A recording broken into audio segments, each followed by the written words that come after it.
Welcome to the Rabbit Hole Club, where we're keeping it surreal and talking about all things odd, mysterious, and paranormal. This is show 010. Tonight, I welcome back my dear friend Jennifer Carroll.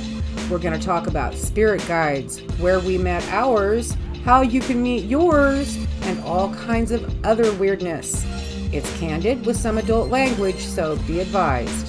Before we dive in too deep, remember to visit my Patreon account and become a member so I can keep bringing you fun and freaky shows with colorful guests and amazing stories. It's full of fun little goodies that'll make you go, Patreon.com/The Rabbit Hole Club. If you want to follow me on social media, you can find all of that on my new website, therabbithole.club. Be sure to like and follow while you're there watching creepy and cool stuff. If you or someone you know would like to share a scare, a personal experience, or anything else odd and unusual, you can call my hotline at 816-514-5084. Leave a message there or send an email to submit@therabbithole.club. I'll be happy to do an interview, play your message on the air, or read your experience to my listeners. And now, on to the show. Here we are again tonight with my dear friend Jennifer Carroll. And tonight we're going to be talking about spirit guides because it's time to talk about spirit guides. Okay, Jen, thank you for being here. I so appreciate it. You're welcome. This is such an abstract and odd topic to broach. So I'm really happy to be doing it with you. There aren't very many people on this planet who communicate openly with their spirit guides and know that that's what they're doing. You are one of the very few people who can relate to me on this. Yes. So we're going to talk about the spirit guides that we have and how to connect to your own. And maybe you already have, so we're going to help you identify what that's like, and maybe that's what's going on in your world. So let's start with when you were a little girl is when you met your spirit guide, your primary spirit guide. You want to tell us about that? Yes. I have actually been in touch with my spirit guide my entire life, although I did not know or realize that that's what it was. Right. Until I hit my early 20s. Okay. The first time that I actually remember Penelope, because that is her name, I was in 6th grade, and I was being bullied. There was a couple of girls that I had some classes with that were constantly teasing me and making fun of me. I would start responding with, well, Penelope says. Oh. And at that point in time, and they would kind of laugh it off, and like my friends, we'd kind of laugh it off. And at the time, I thought, it's just an imaginary friend. Right. Because, these things would happen, and as, a 11, 12-year-old girl, that time is hard. Right. Just period. No pun intended yeah. there. But, these girls were being mean. And I literally would have a voice in my head, Penelope, that would be like, they don't mean anything to you. What they're saying isn't true, and she would tell me these things. And for me, I thought it was just me making it up in my head. Right. Because my mother raised strong daughters. Right. Yes, she did. So I went through probably, my 6th grade, majority of my 6th grade year with Penelope, my imaginary friend. And then, as happens with most people who have gifts, or a lot of people who have gifts, you hit puberty and the gifts calm down. They kind of wane. They aren't as strong because you've got so much other stuff to deal with as a teenager. You don't need to deal with that too. Right. Then they usually come back in your early 20s. Right. And that's not consistent with everybody. Some people actually come into those types of abilities in their teens. Yeah. But by and large, and that's the way it was for me as well, I kind of waned. Of course, I was raising a family in my late teens. I had a lot of trauma in my early teens. Not to mention puberty. and the puberty of my siblings, all of these things going on. So for me, it was the same. And I had a lot of things that went on during my teenage years, but I wasn't as connected with my guides as I was in my early 20s on. So I hit my early 20s. It was probably about my sophomore year of college. And I came across a guy who was not a positive person. As with everything, this side of the world has a dark side and a light, a positive and a negative. A yin and a yang. Yeah. I look at it as as the dark and the light because I'm a Gen Xer who was raised on Star Wars. So, and this guy was definitely of the dark. I am and always have been somebody of the light. Right. But he was trying real hard to pull me to the dark. And at one point, he actually admitted that was he was sent, and that was his goal. Wow. He was recruiting recruiting me to pull me to the dark. And Penelope came out really strong. Ta-da! I'm here. And it wasn't just Penelope who showed up. My other spirit guide who's been with me since then, Angelique, showed up at that time too. And it was one day I was walking down the sidewalk and I was like thinking about these things and having this conversation with Penelope when I finally realized, hey, this conversation that you're having in your head isn't just you talking to yourself. These responses are not coming from you. Right. They're coming from your spirit guide. Right. Penelope. I then had an experience with another friend of mine that we kind of had gotten to talking about these type of things, and he started asking me questions, and I started channeling Penelope. Oh. That's the only time ever that I channeled. Oh, wow. And it was your guide. And it was my guide. And she was answering questions, that I didn't necessarily know the answers to. Right.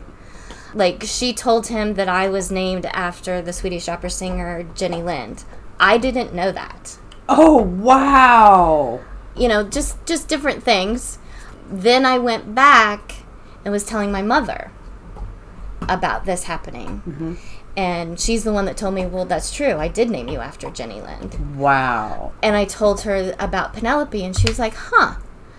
She was like, yeah, when you were little, because my sister is 4.5, almost 5 years older than I am. Right. So she started kindergarten pretty much right after I was born. Uh-huh. So I spent those pre-kindergarten years with her at school and me playing at home by myself. And my mom was like, you used to always talk and play with the Penelope when you were little. Wow. So Penelope has been with me my entire life. My guides have been as well. I remember whenever I was very little, I have memories of myself from before I was born, which is really bizarre, I know, but it's true. I would talk about these things I remembered, and my mom would look at me with her eyebrows all raised, and she'd say, I was pregnant with you when that happened.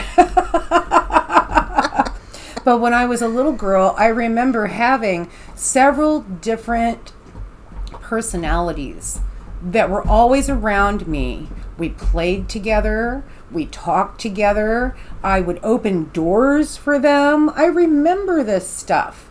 And my mother and my dad both, they were so patient and understanding, because very oftentimes these individuals would tell me something.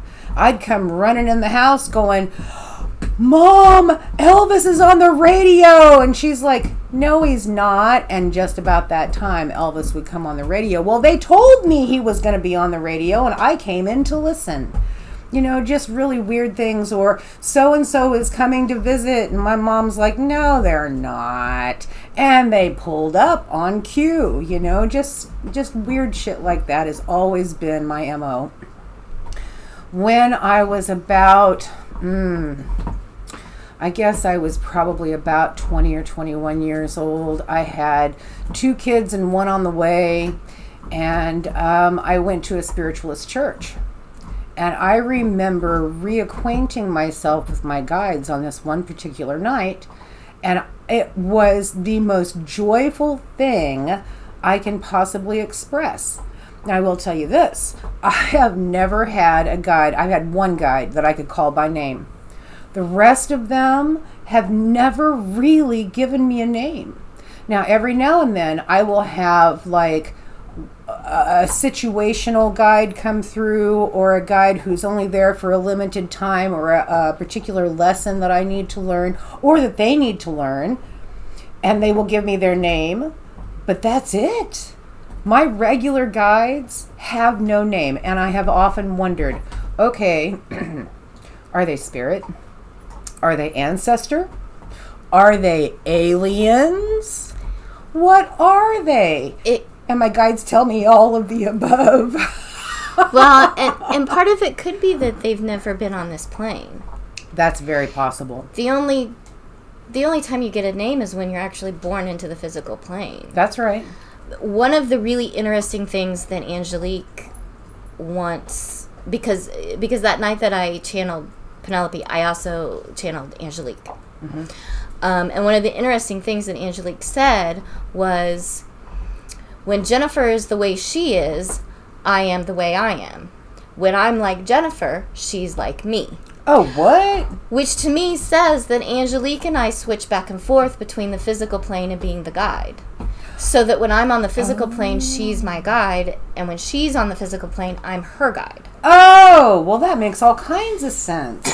So it could be that some of your guides have never been on this plane, the physical plane. Oh, that just totally so they've never been given a name. That doesn't surprise me at all. Although I have to say, I've never come across a guide that wouldn't give me a name.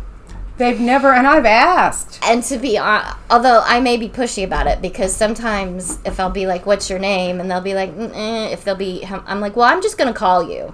I give them names. Okay. A lot of times. That makes sense. So that could be part of it. Yes, it could. Basically, I call them whenever I need them, or they pop in whenever they know I need them. And they don't always present themselves with a name. It's just all of a sudden in my face, in my head, in my ear. Yes. Now, when it's my mother, because my mother comes through an awful lot, and she comes through in my dreams, and I consider her a guide for me. She always comes with a smell or a smart-ass remark, something funny, something warm and fuzzy, something that reminds me of my mother. But what my guides have told me over the years is that I have a lot of guides that switch out, as we all do. You do. And that they are learning from me as much as I am learning from them. So it's school for everybody.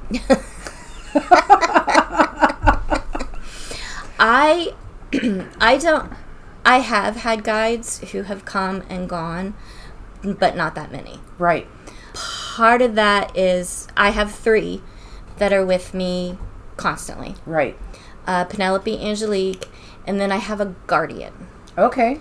Most people will call her a guardian angel. Okay. She does not necessarily talk to me. She's very high on the energy spectrum. She vibrates. She vibrates really high and hard. So the few times that she has tried to talk to me, I usually get a headache. Oh, wow. Because her vibration's a little too high. And they have to lower their vibration to talk to us. Yeah. She also doesn't get close. She is usually, when she is, the closest that she normally gets is probably 30 feet in the air.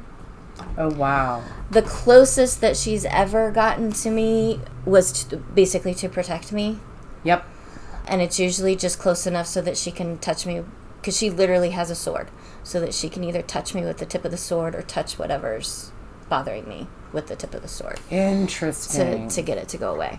I have had others that have come and gone. I had, during that time when I was in college, when that negative little gentleman was around, there were some other people that he had kind of latched onto, and one guy actually, he did get pulled over to the other side. another girl, it was just kind of a temporary thing. She's A-okay now. But I had a lot of things come at me. Yeah. I had a lot of things sent at me. I hate it when that happens. And so I had to learn pretty quick how to build shields and protect myself. And Penelope and Angelique and Belinda were there to do that. But there were others that were there. Right. At that time. That one of them being my great-grandmother. Right. That were there to protect. What I find for me that I do, and it's part of what I'm meant to do, it's part of why I'm here, is I can talk to and communicate with other people's guides. Yes, you do. And a lot of what I'm supposed to do is help others connect with their guides. Right, which is really important. You know, it's so common in today's world for people to hear voices in their mind and think that they are going crazy, they are schizophrenic, they need to go on meds. Specifically in our culture here in the United States. Other cultures worldwide know that's a sign of a particular type of person who's in touch with spirit, and that they need guidance and they need to be educated on what's happening to them. They need training. They need training, that's right, and that's what they do with them. Here in the United States, we call them psychotic or schizophrenic, and we dope them up. Unfortunately, yeah. And a lot of that, and I'm not going to say that all people who hear voices in their head are connecting with their guides. No. Some people really are crazy. Yes. And some people have bad things whispering in their ear. Yeah, some people have, because I've had them try to do it to me. Right. It'll be a negative entity trying to connect, pretending to be a guide. Yep. I'm really good at being like, they don't really try that as much with me anymore, because I've gotten really good at being, no, you're not. You don't feel right to me, man. Get away from me.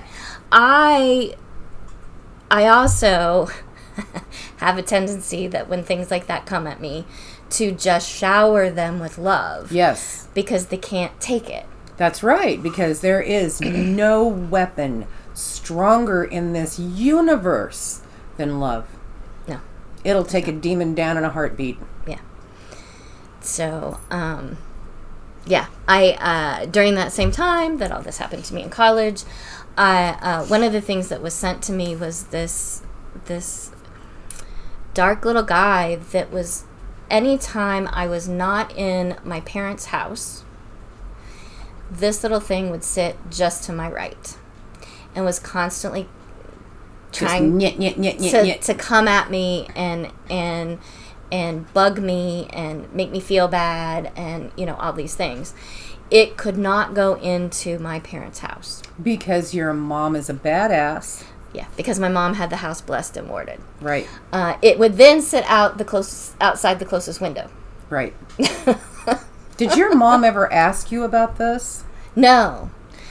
My mom, I don't know that my mom ever, while my mom is strong and is very sensitive, she blocks a lot of it, so that my sister does too. Right. It's scary. So they don't necessarily always feel everything that's around them. Right. I told my mom about it and asked her about it one time. Okay. And that's when she told me about blessing and basically warding the house. Okay. That nothing can get in their house. So she knew the potential was there. She knew how to protect herself and her family. And she has always done that. Our houses, any house that we've ever lived in, she's always done that. That's awesome. Yeah. But because of that, she then taught me how to do it. And because I wasn't quite as strong at doing that as she was, we ended up using the 91st Psalm. Uh-huh. As scrolls, and I spent a good 20 years of my life having that scroll rolled up and over every single window, mirror, and door in the house. Which works. It does. When we do a cleansing on a house, that's a lot of what we use are the 21st Psalms, the 91st Psalms, the Lord's Prayer, all of those things, and some good old-fashioned Native American chanting. Yeah. It works very nicely. And I listen to my guides. Yes. So empathy, let's talk about that for just a minute, because that really does tie into the guides. It does. So, empathy is the ability to not only feel for yourself, but you also feel the emotions of every human being, animal, and entity in your near vicinity. And you take those feelings on as being your own until you learn that they're not. Yeah. So and it's really helpful whenever you start tying into your guides to understand your own empathy. Yes. It took me a long time because I'm extremely empathic. Yes, you are. And it took me a long time to figure out when it was me and when it was someone or something else. Yes. And then it took me a long time to learn how to block it. Yes. Because if you're extremely empathic and you don't learn how to block it out, you can literally go crazy. Yep. So, and another thing to learn is to learn the difference between your own and what is being pushed on you. That's right. I have a very strong connection with my mother and my sister and my 2 nieces. Yes, you do. To where if one, actually we all have a strong connection, to where a lot of times if one is feeling something, then they all feel it.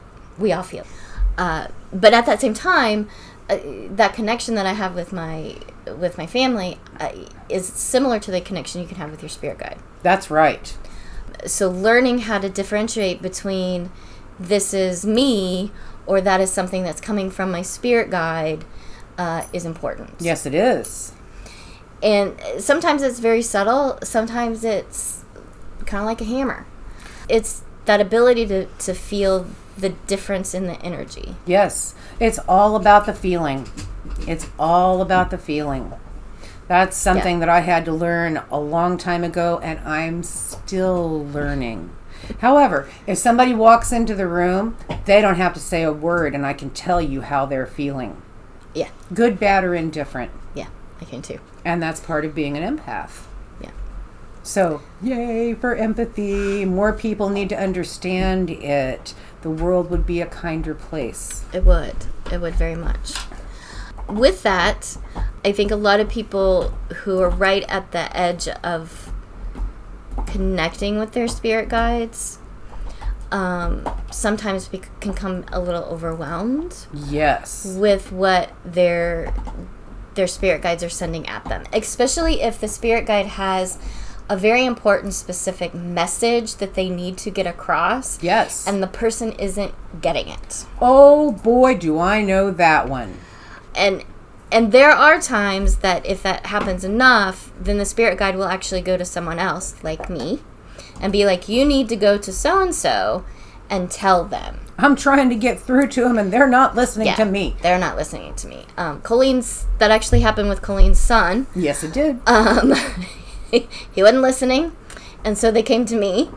And then he and I sat down, and we had a long conversation. And, what he took from that is what he took from it. His spirit guides are really super strong. Boy, howdy. There's only one of his guides that I can actually communicate with. The rest of them give me a headache. I've actually had some of his guides to tell me, butt out. Yeah. his guides are funny. They're pretty... They have potent. They're pretty potent, and they pretty much have it set in their head what they think should be happening. But if the rest of us aren't following along, they're also not happy about that. No joke. Like I said, I've had them tell me to butt out. Not my business, butt out. And it's like, no, that's my son. Don't tell me to butt out. No, really, butt out. Yeah. And then they mean it.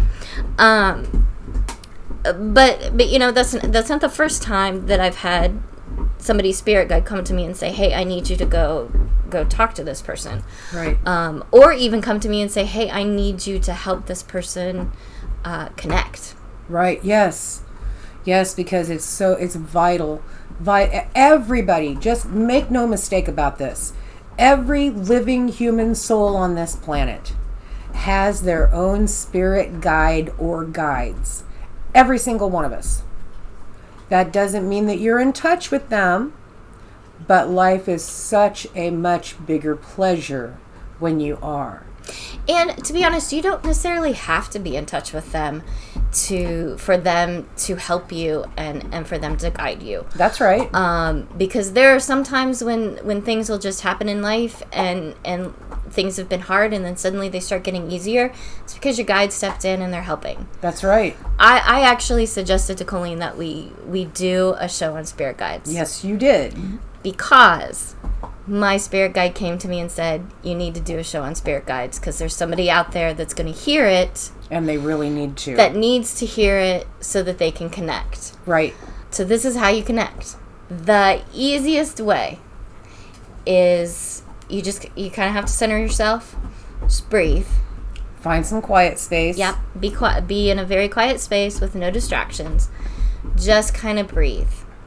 Then get to a point where you're just kind of feeling your breath, kind of like meditating, and then start kind of feeling the energy around you. Right. Your spirit guides usually sit either to your right or to your left. Rarely are they right in front of you or right behind you. If they are right in front of you or right behind you, it's because they're protecting you from something. That's correct.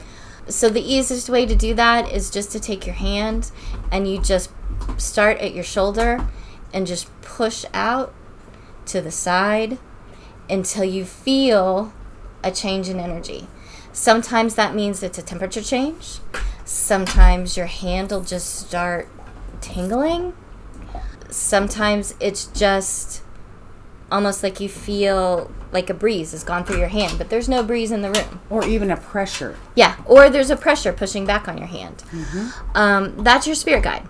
Once you do that, and you can feel them and you know that they're there, then you can pretty much say, okay, I am open to you. Come to me and tell me what you need to tell me. Now, they will do that in one of two ways. Usually, if it's the first time, they're going to come to you in a dream. Yes. They'll come to you in a dream and communicate with you through dreams, because that's actually the easiest way to communicate to you, especially people who aren't quite as open right mentally to it. The other way that they'll communicate with you is they'll just send you thoughts into your head, and you'll have thoughts in your head that aren't necessarily your thoughts. They're not bad thoughts, but it's not necessarily something that you would normally think. Right. Or a language that you wouldn't normally verbiage. Like, sometimes they say things to me that I wouldn't necessarily put that way, but it makes sense. Yeah. And, depending on what they were in their last incarnation, they may have an accent. Yes, I've had some with accents. Colleen actually has one that has a Jamaican accent that just came recently that I kind of accidentally ran into. He's a cool little guy. But yeah, sometimes they'll have an accent. Sometimes it'll just be a feeling. Yes. A feeling of, okay, that's what I need to do. Or don't do that. Okay, I don't need to go there. Or this is the way I usually go home from work. I need to go this way instead. Right. We've all had that. I don't know why I went that way, but golly, I'm glad I did, because there was a humongous wreck and I'd have been right in the middle of it. Yeah. And that's, usually a guide. Yep. Sure is. I remember whenever I was divorcing my first husband, which was such a horrible, hard thing. And I went to court. My attorney told me that I didn't need to be there because they were going to try and do a continuance again. And we were talking about the custody of my 3 children at that time, and getting him out of our lives. It was a bad situation. And when I got to court, because I told my attorney, I was like, are you kidding? We're going in front of the judge. I'm absolutely going to be there. You couldn't hold me off with horses. No. So I went. And my mom and dad went with me. And whenever I got there, my guides told me, look around, take a good strong look. This is the last time you'll see the inside of this room. And I was like, oh, whatever. Whatever. Because I knew that my soon-to-be ex-husband wasn't even going to be there. He was working that day. His lawyer was there to get a continuance. So they called our name, and my attorney and his attorney went up there, and they both asked for a continuance. And the judge, for whatever reason, met my eyes. And I just looked at her, and I mouthed the word, please. And she said, and where is Mr. What's-His-Face? And his lawyer said, he's currently on the job, Judge. We were just here to ask for a continuance. And the judge plonked a phone up on the bench. And she said, you call him and get him in here now. We're going to finish this today. There are children involved. And by golly, that was the last time I saw the inside of that room, and I got my divorce that day and custody of my children. I didn't believe my guides, but they were dead on. Yeah, there have been a lot of times that my guides have told me something, and I'd be like, are you sure? Being the skeptic believer that I am. Right. I'll be like, yeah, right. And then sure enough, there it is. I was like, oh, crap, I should have listened to him. I'll listen better next time, I promise.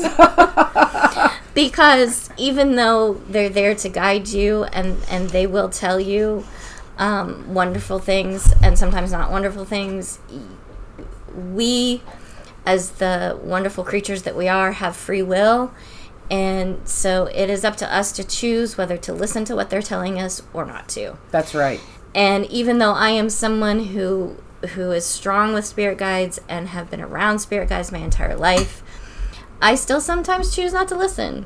And then I'm like, well, crap. I should have listened. Yep. I should have listened. I'm guilty of that too. Yeah, they sure enough told me to stay away from my ex, and I should have listened. Because he turned out to be a narcissist. So yes, and what's the one thing about telling a narcissist that you can't tell a narcissist? That they're a narcissist. Because they're a narcissist. Well, I think we covered a lot of area here, and of course, if you have your own spirit guide stories, feel welcome to let me know. I would be happy to hear them. I'm always happy to hear spirit guide stories. If you would like more information on how to connect with your spirit guides, you can hit me up in email, submit@therabbithole.club, or you can call our hotline at 816-514-5084. Thank you, Jen. That was fun and oh so needed. You're welcome. A lot of times, people don't call spirit guides. They'll call them guardian angels. Yeah. So if you feel like you have a guardian angel, then that's also your spirit guide. That's my show for this week. Special thanks, as always, to my amazing family and my wonderful boyfriend for getting this project off the ground and indulging me down this crazy rabbit hole. Next week, I talk with Michelle Cooper Staley about her haunted antique shop, Granny's Attic and Antiques, and our investigation there.